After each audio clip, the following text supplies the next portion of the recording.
కేంద్ర మంత్రి బండి సంజయ్ తిరుమల పర్యటనలో టీటీడీలో అన్యమత ఉద్యోగుల గురించి చేసిన వ్యాఖ్యలు చర్చకు దారితీశాయి. బండి సంజయ్ ఆరోపణలకు ఆధారాలు చూపాలని భూమన కరుణాకర్ రెడ్డి డిమాండ్ చేశారు. కేంద్ర మంత్రి బండి సంజయ్ ఇటీవల తిరుమల శ్రీవారిని దర్శించుకున్న అనంతరం మీడియాతో మాట్లాడిన బండి సంజయ్ కీలక వ్యాఖ్యలు చేశారు. తిరుమల తిరుపతి దేవస్థానంలో అన్యమత ఉద్యోగుల గురించి బండి సంజయ్ చేసిన వ్యాఖ్యలు ఇప్పుడు రాజకీయంగా మంట పుట్టిస్తున్నాయి. బండి సంజయ్ వ్యాఖ్యలపై టీటీడీ మాజీ చైర్మన్, వైఎస్ఆర్ కాంగ్రెస్ పార్టీ నేత భూమన కరుణాకర్ రెడ్డి మండిపడుతున్నారు. బండి సంజయ్ తిరుమల శ్రీవారిని దర్శించుకోవడానికి వచ్చారా, లేక టీటీడీపై బండలాంటి నింద వేయడానికి వచ్చారా అని భూమన కరుణాకర్ రెడ్డి మండిపడుతున్నారు.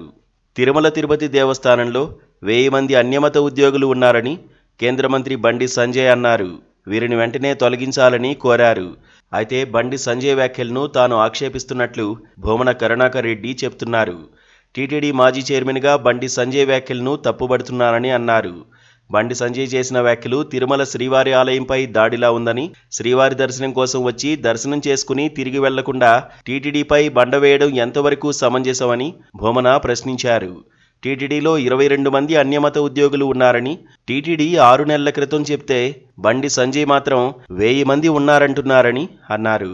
బండి సంజయ్ వ్యాఖ్యలు వెనుక తిరుమల శ్రీవారి ఆలయ పవిత్రతను దెబ్బతీయాలనే కుట్ర ఉందేమోనని భూమన కరుణాకర్ రెడ్డి అనుమానం వ్యక్తం చేశారు. బండి సంజయ్ చేసిన వ్యాఖ్యలకు ఆధారాలు చూపాలని భూమన కరుణాకర్ రెడ్డి ఛాలెంజ్ చేశారు. బండి సంజయ్ చేసిన వ్యాఖ్యల పట్ల కూటమి సర్కార్ ఏం సమాధానం చెప్తుందని భూమన కరుణాకర్ రెడ్డి ప్రశ్నించారు.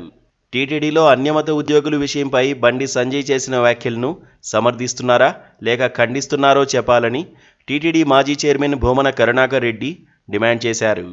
బండి సంజయ్ వ్యాఖ్యలు చేసి 24 గంటలు గడుస్తున్నా అటు చంద్రబాబు, ఇటు పవన్ కళ్యాణ్ ఎందుకు స్పందించడం లేదని ప్రశ్నించారు. Please subscribe to KTV Telugu. KTV Telugu. KTV Telugu. KTV Telugu. KTV Telugu. KTV Telugu channel.